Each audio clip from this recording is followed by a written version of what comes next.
Welcome in the learning of computer programming languages. Dear friend, इस video में हम C program के components के बारे में या एलिमेंट्स के बारे में पढ़ेंगे कि सी का एक प्रोग्राम कौन कौन से कंपोनेंट से मिलकर बना होता है। Dear friend, we will study in this video about the basic elements of a C program, that what are the basic elements of a C program and what are their short definition. हम short definition देंगे। मज़ीद तफसील के लिए हम coding में जाएंगे और कोडिंग में हम हर एक टर्म्स और कंसेप्ट के बारे में तफसीली गुफ्तगू करेंगे। So we will learn thoroughly in the coding section about each concept and terms. For now we will only give the 8 terms that are called the basic components of a C program. So these are the basic components of a C program. Character set जो होता है ये set of special character और इस तरह numeric alphabet और escape character के अलावा वर्ड स्पेसेस भी इसमें शामिल होते हैं।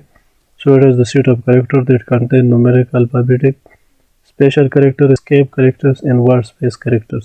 Then we have the reserved word. These are also called keywords.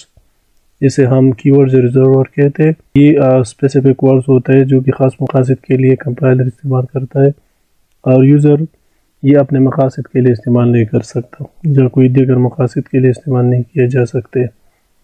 So these are the words that are reserved for specific purposes by the compiler, cannot be used for other purposes, are called reserved words or keywords. फिर इसके बाद आते हैं user defined words. So these are the words, जो अल्फाज है जो कि यूज़र वेरिएबल्स और दूसरे डाटा के नेम्स को देते हैं। So these are just the names that are given by the user to the variables, to the constants, to the arrays, to the functions and to the file names. And then we have the variables. Variable में हम एक ऐसे identifier को लेते हैं जिसका value during the program execution change होता है। An identifier whose value can be changed during the program execution is called variable. इसके बाद है constant. So constant जैसा कि इसके नाम से ज़ाहिर होता है, these are the values that cannot be changed during program execution. जब हम प्रोग्राम रन या एग्जीक्यूट करते हैं तो उसी दौरान ये वैल्यूज़ हम चेंज नहीं कर सकते, ये वैसे के वैसे ही रह जाते।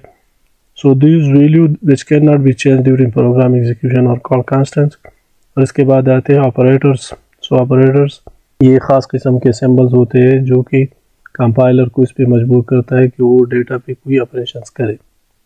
For example we have the plus operator, then the plus operator causes the compiler to take action on the data as addition. इसके बाद आते हैं एक्सप्रेशंस। तो expressions are the combination of operators, variable and constants. Operator के साथ data भी मुंसलिक होता है तो वेरिएबल या कांस्टेंट या दोनों हो सकते हैं और इन तमाम को मिला के हम एक वैल्यू हासिल कर सकते हैं। This is a valid combination of operators, variable and constant that returns a value. और इसी तरह ये एक्सप्रेशन कहलाते हैं। सो एक्सप्रेशन हमारे पास ऑपरेटर्स, इन अवामिल, वेरिएबल और इस तरह कांस्टेंट्स का एक मजमूआ होता है जो कि एक वैलिड वैल्यू को रिटर्न करता है। लास्ट में हमारे पास स्टेटमेंट्स है। एक स्टेटमेंट एक इंस्ट्रक्शन भी हो सकता है और सेट ऑफ इंस्ट्रक्शन भी हो सकता है जिसके आखिर में सेमीकोलन होता है और ख़ास मकासद या एक ख़ास काम सर अंजाम दे सकता है। सो एन इंस्ट्रक्शन और set of instruction that ends with the semicolon and performs certain action is called statement. Her statement के आखिर में सेमीकोलन होता है। सो these were the basic components or basic elements of the C program that briefly we discussed these things. We just gave the definition of each of these. Further definition and detailed discussion about each of these terms and concepts will be taught in the coding section.